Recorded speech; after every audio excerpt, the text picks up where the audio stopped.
All right, let's start with your name. Where'd your name come from? It's really a transition name. My name a transition name, man. I used to be called Gangster Redd because I was a gangster. I was a G for real. You know what I'm saying? But after I did them 10 years in prison, man, I was really reforming. I was switching it up. I was changing. I was growing. You know what I'm saying? I went to prison when I was 17. You know what I mean? So, and I left out of there when I was 28. You dig? So, either way it go, man. Long story short, man. I wasn't the same dude. You know what I'm saying?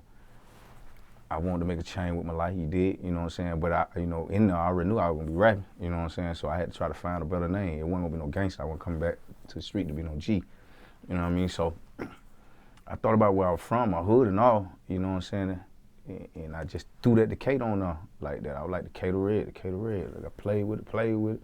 I liked it. You know what I'm saying? So when I touched down, I went strong with it. You know what I'm saying? 10-toe flat, representing the whole Decatur. You know what I'm saying? Where I'm from. You did?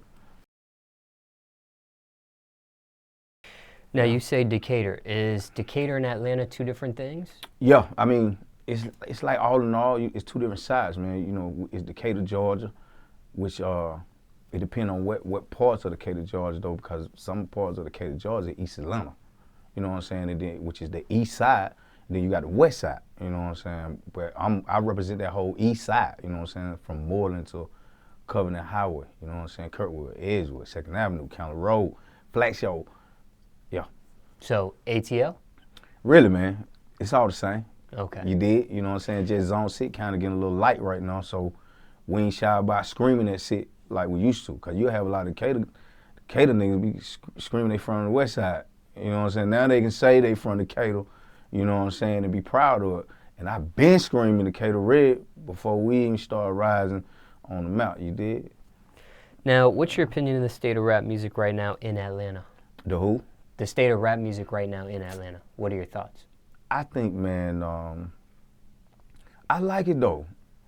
Cause you know, we're at a point now where we can be ourselves, you know what I'm saying? I remember at one point you had to be a certain way, you know what I'm saying? Like, you got them coming from all type of angles now, man. You still got the trap music, and then you got, what would you call it, skateboard or backpack type of shit, you know what I'm saying? And it's all still being saluted. You know what I'm saying? Nobody shoot nobody down. I think it's more unity, too, in the music game than it used to be in the past. You know what I'm saying? The guys starting to get together and scream each other out over the social media and all that without being shy about it. You know what I'm saying? We used to do that. You know what I'm saying? We used to do that. That's why you used to have a lot of moments where niggas seemed like they were beefing, like the T.I. and Shawty Low situation. They from the same hood, you know what I'm saying? And Gucci and Jeezy. This, that, and all that. We all repping the same thing, which is the A. But these guys, the young generation, man, they doing it right, man. I think they learned from the old cat, you know what I'm saying? So I think the state of Atlanta music is awesome, you did? And then you got everybody around in the other state trying to do what we doing. You know what I'm saying? So can't be in no better state than now, you know what I'm saying? But I like it, though. I like it. I think we need to up the bars, though. I think that's what I'm here for. Now, what was it like for you growing up in Decatur? Paint the picture for us. Man, Small, it was hard, bro. If you want me to keep it all the way live, you know what I'm saying? Please. It was hard, you know what I'm saying? Like, I grew up, and a lot of people don't know that, so I'm kind of glad you asking these questions, man. I grew up in a household, I got 9 brothers, dog, 3 sisters. So I'm one out of that right there, that squad right there, and my pops wasn't there like that, you know what I'm saying? Like, to be 100. And I was in the street early, man. I'm talking about, when I say early, I was already in the street, already trapping, already doing all that, big straps, all that, when I was like 13, 14 years old, bro. You know what I'm saying? Like, how much real can it be, bro? I caught a body at 17. I ain't shy to talk about it because that ain't me no more. You know what I'm saying? So I learned, like, I can go with that because that ain't me no more, but I grew up like that, man. Well, we ain't had no Christmas. You know what I'm saying? We ain't had no Christmas. You know what I'm saying? Real small Thanksgiving, all that right there. Them birthday was shy, everything. You know what I'm saying? I grew up like that. I grew up, I ain't had nothing. You know what I'm saying? I ain't had nothing. And I'm not just saying it so niggas sympathize or something like that, my nigga. I got a bunch of niggas I ride with. We grew up the same way. You know what I'm saying? But I think that's what makes us more hungry too, to make this happen. You know what I'm saying? To go hard with the music or whatnot. You know what I'm saying? Because I ain't come from a family, the two parents in the home and you had the fly shoes and all that like that. I ain't grow up like that, my nigga. I grew up struggling. My mama worked 2 jobs. We barely seen her like that. You know what I'm saying? We had to raise ourselves. You know what I'm saying? We had to iron our own clothes, bro. We had to make our own food. You know what I'm saying? Bust the noodle packs. You know what I'm saying? Eat plain hot dogs and shit. A lot of niggas don't know nothing about that. But I grew up like that. I come from that era. You know what I'm saying? So I'm glad to say I ain't living like that no more. You did. Now, 9 brothers and 3 sisters, all under the same household, under the same roof? No, really, man. What was the most under one roof? It was, we have stayed together at one point, all on the same roof. But that when Pops, I guess Pops was trying to do right, you know what I'm saying, to have us together, but you know how the mamas is, you know what I'm saying? So we you know, it was 6 of us when the rest of them had to go. And I'm gonna tell you the hardest part of me, bro, like having 6 people, I'm to my brothers, my 4 brothers, 2 sisters in the house, we sleeping in the same bed, bro. You know what I'm saying? That shit was hard to fuck. And then it's like, but the love was strong. You know what I'm saying? Like the love was strong, the love was there though. That's how we learned to stay close, stay loving each other. Like me and my brothers and shit, like we had the best of shit. But we used to wear the same fucking shoes, same pair of pants, we'd switch up and shit like that. If we got some fly shoes, shit, one week he wearing them, next week I'm wearing them. You know what I'm saying? It was like that. You know, that's just how it was. I grew up like that. You know what I'm saying? But I learned those small, like, all that was for a reason though. Like real talk. Like today, you know, the type of money I'm playing with now, I never thought I'd see that. And then like for my children though, bro, like they don't have to go through that, what I went through. And it's because I always remember that shit, you know what I'm saying? Like noodle packs and shit like that, but that ain't going on in my house, boy. My kid don't even know what that is. Like, if they do eat it, they had to eat it and I ain't there. You know what I'm saying? I can't be there.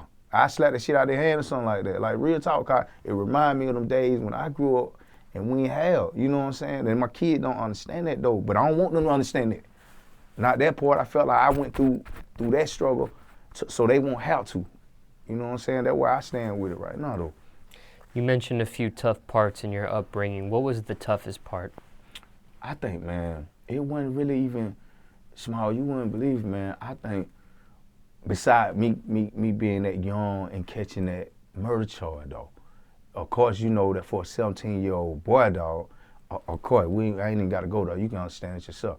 But I think it was hard when I went to the prison, I lost my mama.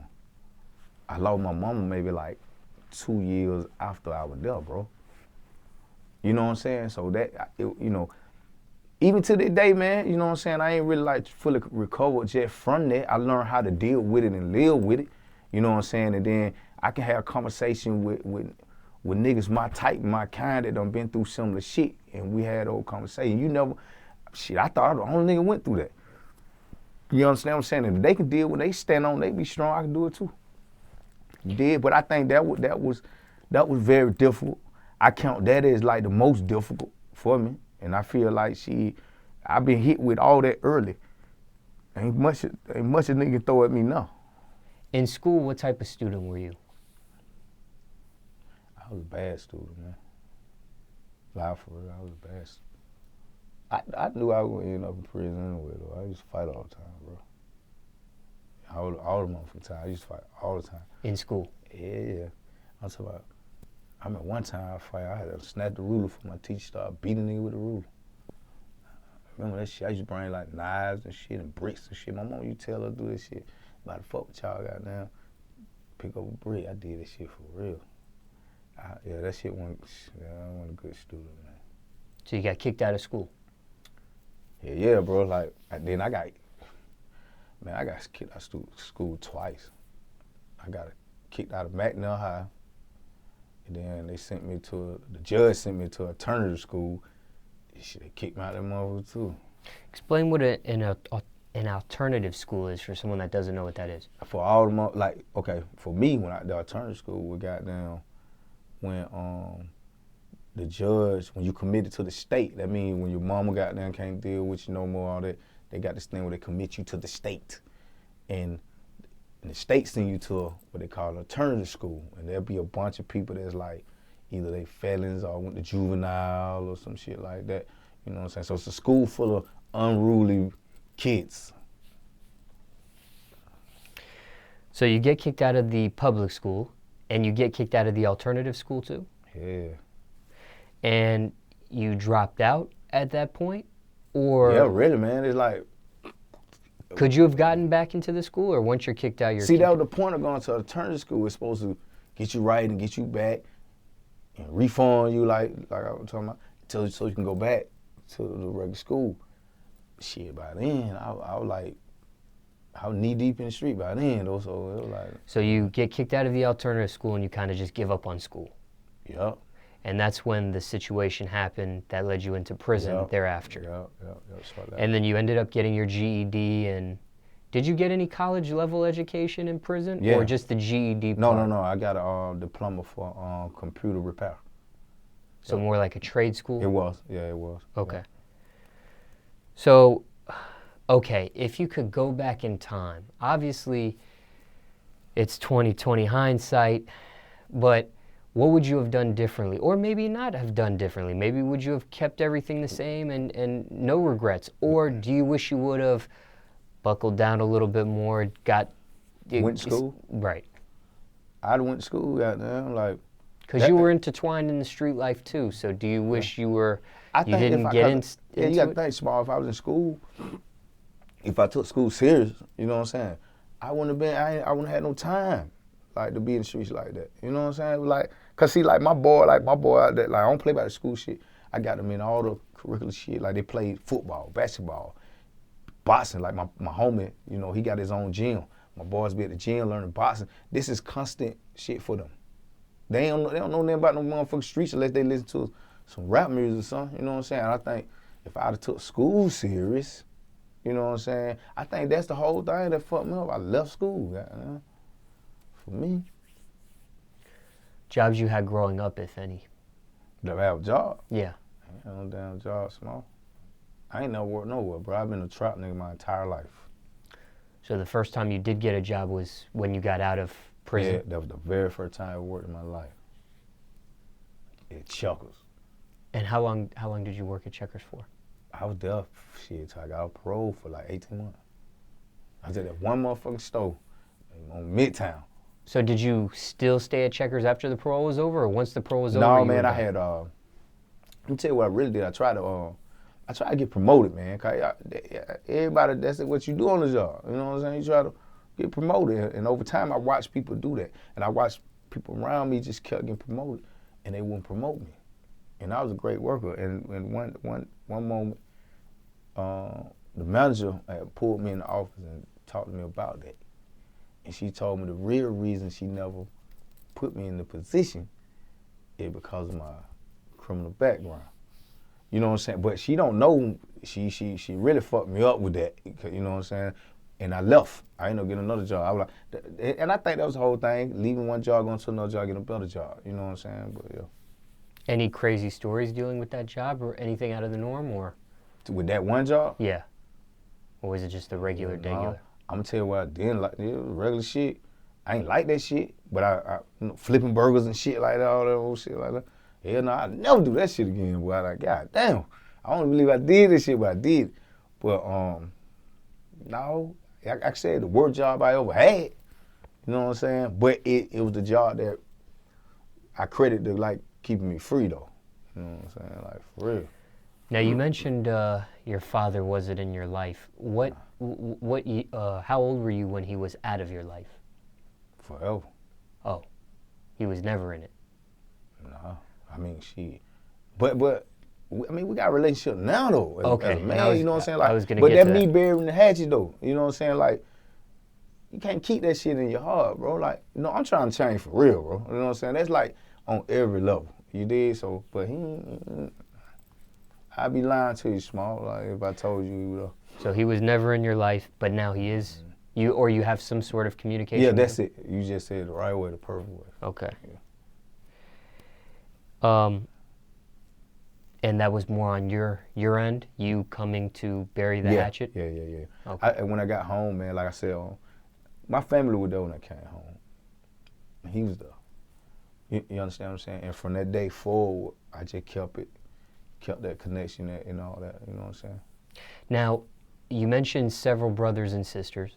Yeah. Anybody else in your family raps aside from yourself, or just you? Shit, down to everybody. Goddamn. All my little nephew, goddamn, my brother. Yeah, my brother, my older brother. Shit, down to everybody, man. Like except the girls.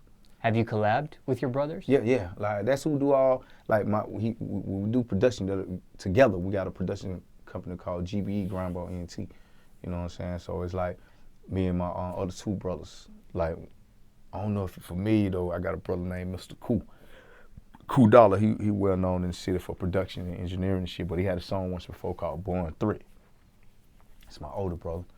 And then I got a younger brother, Charm. He on the west side Metropolitan. He got a studio called Sonic Room. You know what I'm saying? We got a bunch of studios, man. You know what I'm saying? Because all of us do music. And that came from my pops, though, Small. Like my pops, he a great musician, man.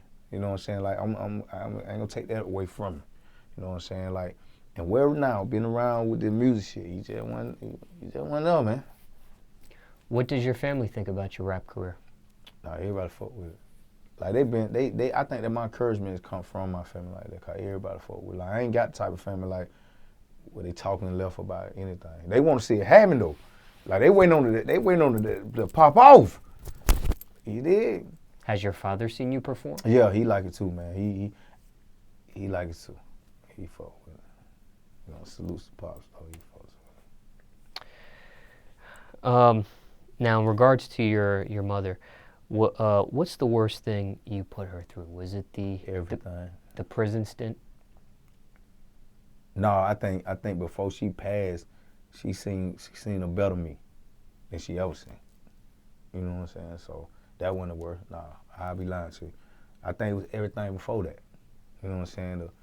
The drugs and shit, and bringing that shit in her house though.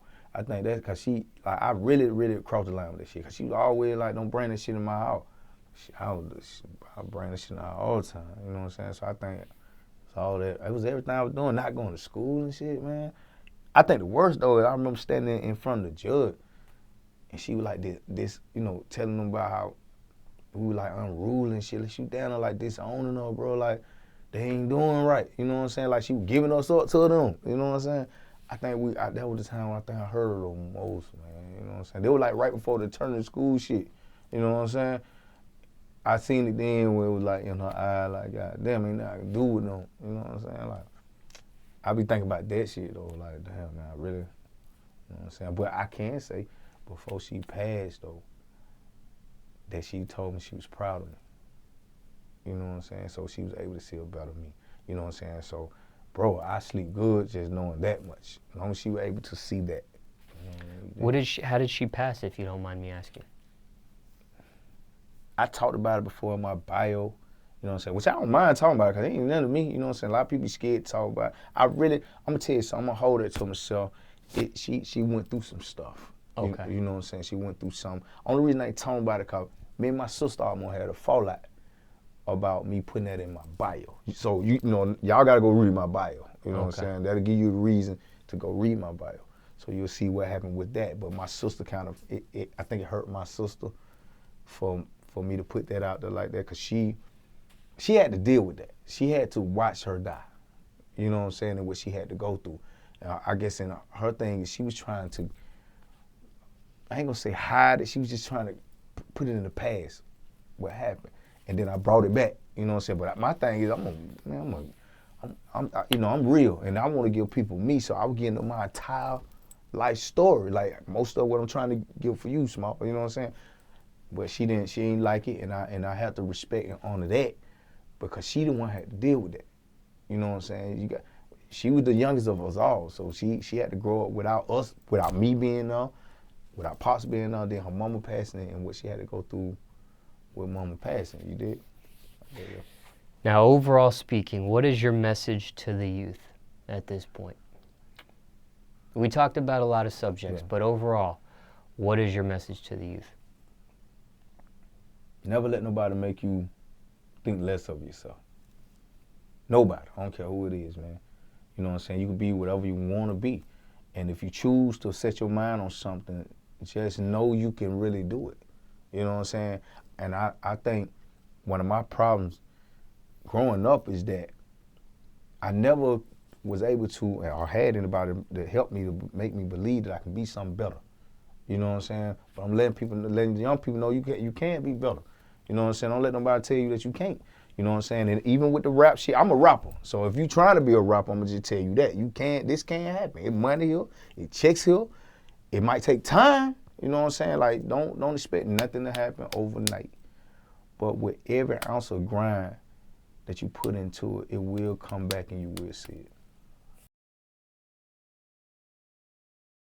How did you get into rap music? What age were you? I was young, man. I always been in it. Like, I always liked it. I always been rapping. I don't think I took it serious, man, until probably like 5 years ago, bro. And you want me to tell you the truth? You know what I'm saying? Like 5 years ago when I met the big homie I'm with now, that whole RMR situation, is when I started really, really taking it serious. But I always been rapping. I always been writing. I always been like a poet. Any musical influences? Anybody that inspired you? No, besides Tupac. Like, not no new shit, not no, like, anything out of Tupac. Yeah, no, I thought I was better than everybody except Pac. How many years would you say you've been perfecting your craft for at this point? Shit, it's in prison, man, so probably, shit, I don't know, probably over 12, 13 years when you talking about writing. Do you remember your first rap or what you were rapping about back then? Man, I don't want to tell you that, man. Y'all remember that shit. I'm not going to talk about it, though. That shit was like wacky hell. But I thought I was doing something. The niggas around me, all them yes men, made me think I was doing something too. When it comes to the music industry, what bothers you the most about it at this point, if anything? What's your biggest pet peeve with it? I don't like all the gimmicks niggas using these days, though, and the fake beefs and shit. Like, that's what I don't like. That's the part that fuck with me. Like, you motherfucker fuck with me, I don't told you my story. So now you gotta go listen to the music. So, but I want them to not just be bent on the story. I want I want to sell the music to them. I feel like everybody got gimmicks and shit. Niggas coming up with some type of way where they flash money cars or some shit, or they fake beefing with each other and shit. You know what I'm saying? It just so a week after that shit, they put out a record together and shit like that. Come on, man. Like, that shit, I think that's the only thing I have a problem with. Other than that, I don't give a fuck about what niggas doing with the music, period. I'm gonna do me. Shit, you know what I'm saying? I'm gonna do me. You dig? Who do you blame for that? Do you blame record labels and executives and that side of the industry, or do you blame like listeners and consumers? On which side, though? That side the of the gimmick industry? side or the B side? Like, Either or. Either or? Yeah. The gimmick side, I blame the labels for that shit. They always trying to tell the motherfucker, you gotta have a gimmick. Like, you gotta have a motherfucking lie. You have no gimmick. Niggas that blowing, a lot of niggas that like savage, like genuine niggas that kind of coming up and doing anything, ain't the what? They being themselves. So it is possible, like, and salute that boy 21. Them niggas being able to be themselves and still get off. But the majority of these niggas coming with that gimmicky shit, man, and all that shit. And I think the label responsible for that shit, but as far as like that fake beef shit, I don't know where the fuck that shit come from, bro. I ain't even gonna lie, I grew up, beef was beef. Like, or we'll say it's fake beef though. Like, we'll keep it, we just gonna rap. We gonna make records and we'll go at each other. We just gonna diss each other. We ain't gonna call it beef because real nigga know what beef is. You know what I'm saying? I mean, niggas ain't gonna sleep well. Your mama and them ain't gonna sleep well. You know what I'm saying? Your folks ain't gonna sleep well, but they doing that and they getting away with it. That's the part I don't like though. They able to get away with that shit and we buying into it though. When you're in the studio, what are the top 3 things you need in the studio? Your top 3 necessities.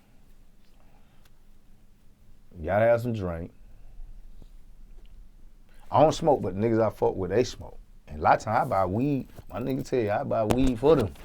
You know, I actually buy weed for them. So you gotta have a little drink. You gotta have some weed to get the edge off.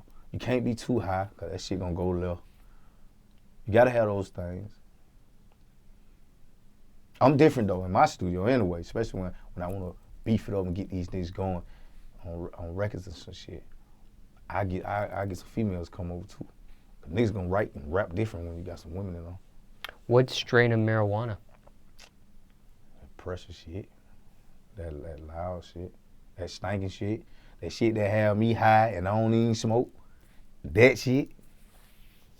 Craziest studio story, if you have one. Crazy story, guy. Oh shit, I don't even know if I should say this shit, but I'm gonna do it. The crazy studio story, this shit was recent too, Small. I gotta tell you, this shit was recent shit. Cause we record regularly though. We had fun with this shit too, me and my squad. The crazy studio shit. My nigga probably gonna get mad for this shit, but I gotta talk about this shit, man. We in the studio. Now mind you, at my spot, if you in the studio, you gotta stay in the studio. Like you can't go outside the studio, bro, all those shit like that. Or you gotta let me know, but if you go, we closing you out. You know what I'm saying? Like you can't be in and out, right? I keep going in and out the studio. My nigga out there constantly getting into it with his girlfriends, y'all. Constantly. I'm telling them, hey man, y'all gotta shut this shit up, keep the noise down, or come in and stay in. Constant. Man, I think we stopped for a split second and started playing Edbar, 2K and shit. Somebody comes to the door and say, hey man, the girl just ran over there, boy. With her car, y'all. All I go to the bus out the car. It's my fucking people, man. My nigga. I just told to stop motherfucking arguing with this goddamn girl. They don't got into it. They was already out there for about an entire hour. All the way to the point where she hit his ass with the motherfucking car, y'all. Like I think that was the most craziest part. Other than that, it'd be like everything else it's starting to be normal, man. You know, the crazy smoking and all those shit, that shit normal right now, man. You know what I mean? Now I'm sure you come across a variety of beats. Oh, yeah. Has there been any beat that you received that you passed on that became a bigger song for somebody else? Nope. Not yet. Not yet, boy. I hope that don't happen. You know what I'm saying? But see, Small, I produce though most of my shit, so I don't get too many beats from niggas. You know what I'm saying? Like a few beats, but not like that. I've heard some people that produce their own stuff have passed on some of their own beats and sold it to somebody else, and it's become a bigger song for somebody else. I put it to you this way. My nephew, right now, he in the process of dropping his shit, but he got some of the dopest fucking shit, which was shit I produced for me, but I passed on it. But he made some of the dopest fucking records today. I don't know how the fuck he do it, how he did this shit, but he did it. You know what I'm saying? But and then as a producer, you'll hear somebody on the beat and you don't like the shit they put on there, you don't hear that shit. Like fuck, he said this shit out here, I ain't hear this shit on this beat. You know what I'm saying? So yeah. What's the realest song you ever wrote so far in your whole catalog of music at this point? At this point, I think the realest song to me is that I wrote. I think it was the song I got called Cell Phone Bunking. What's that about? It's about shit, most of the shit we've been talking about in the interview. Like in 2 verses, I tried to sum all that up. What I had been through, me going to prison, my mama dying, all that shit. Risk versus reward. What's the biggest risk you took for your music career so far? Biggest risk. When you say risk, what you mean? Like a sacrifice or something, yeah, or exactly. just risk for it, like for the shit to happen? Whatever you want to share with us. Me not busting some of these niggas over the motherfucking head.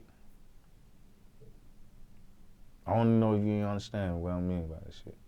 Like a lot of this shit, bro, nigga make you want to beat they motherfucking ass. Dead ass for real, like. The industry nigga, these rap niggas I came across, and I come across a bunch of rap niggas on a regular basis because I'm trying to get there. So I'm gonna come across niggas. When niggas say the stupidest shit, niggas act like bitches, it be so much, and it be me sacrificing everything in me. I swear to God, to keep from being, you know what I'm saying?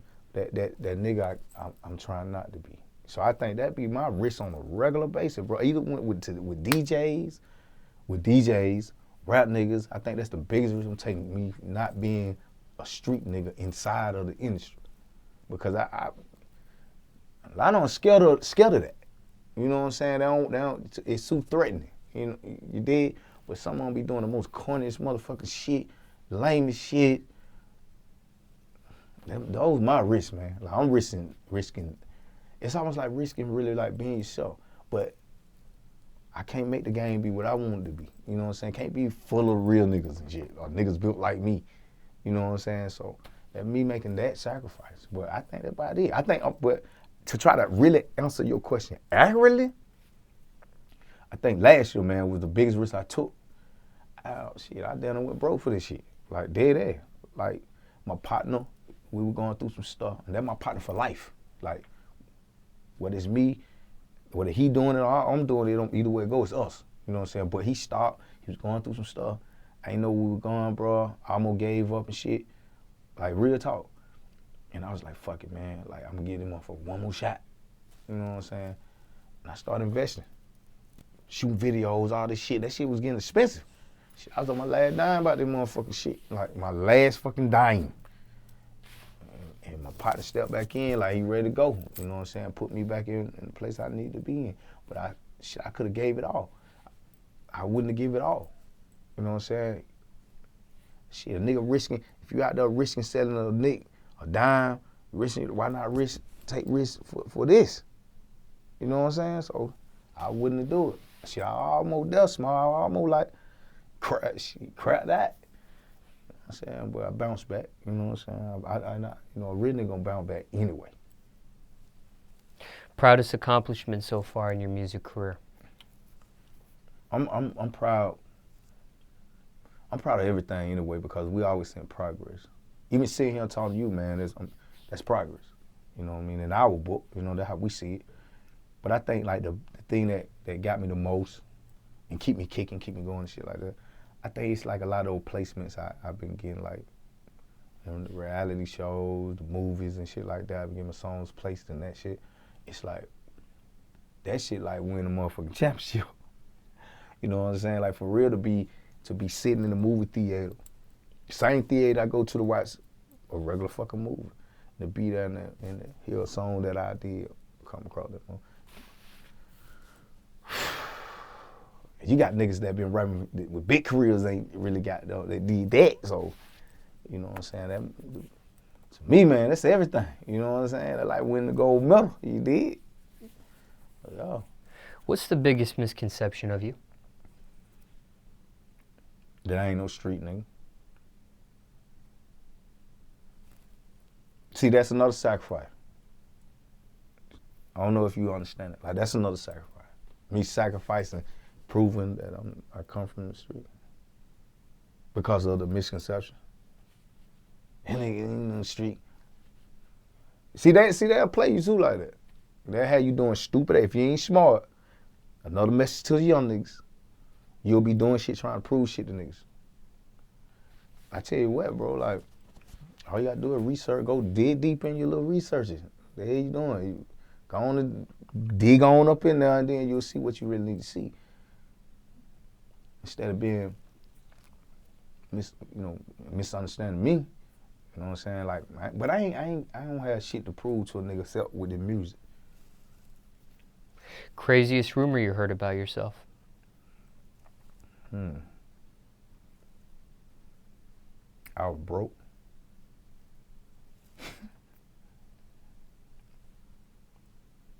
This is crazy. I was broke. Yeah, I remember that for like, I think like an entire fucking year. And everything I got from my big home. I heard that shit for like an entire, I'm talking about industry nigga talking like that too. He ain't got shit there. It's really the other nigga. I guess I gotta still prove shit. Those are false. Look, Small, I supposed to brought a bag down. I forgot my bag. I supposed to brought it on purpose. But I supposed to be coming back to see you, right? I hope they still think I'm broke. Do you care what people think of you? Nah, man. Why not? I mean, as far as the music part, I think it's the only thing that kind of may run deep. if they think I'm whack or some shit like that. You know what I'm saying? Because the whole thing is to try to prove these motherfuckers I'm dope. But as far as anything else, man, hell, why would I, bro? Like, why? The thing is this, man, I feel like you lose yourself as a man first. And that's what we are before anything. You know what I'm saying? Before you are who you are, before I am who I am, before Decatur Redd. But you lose yourself when you get into that part of the game. You worry about how people see you and you know, judging you and not. Man, listen, bro, I'm well past that part. You know what I'm saying? That's a young nigga mindset. I feel like everything that I got at this point is because I didn't give a fuck about what anybody cared. I feel like the only person I go to for perfection-wise and making sure I'm on point is the creator. But I'm not a man. Nah, man. I worry about it. They fuck with my music, though, yeah, of course. Because that's what I'm here for. What are your keys to success? Discipline. I think discipline and hunger. Appetite. And that's just me talking from when I stand now and how I even got it further in anything I've done, because I wasn't spending money, blowing paper. I wasn't running around fucking different bitches and shit. It's a lot of shit like I had to say, okay, I ain't doing like this one. But and also, see, I was still hungry at the same time. I feel like it's like 3 elements to me. I feel like that can make any man successful. That probably everything you decide to do, bro. But you got those elements. If you discipline, you hungry, and you pray. Those 3 things right there take you a long way, bro.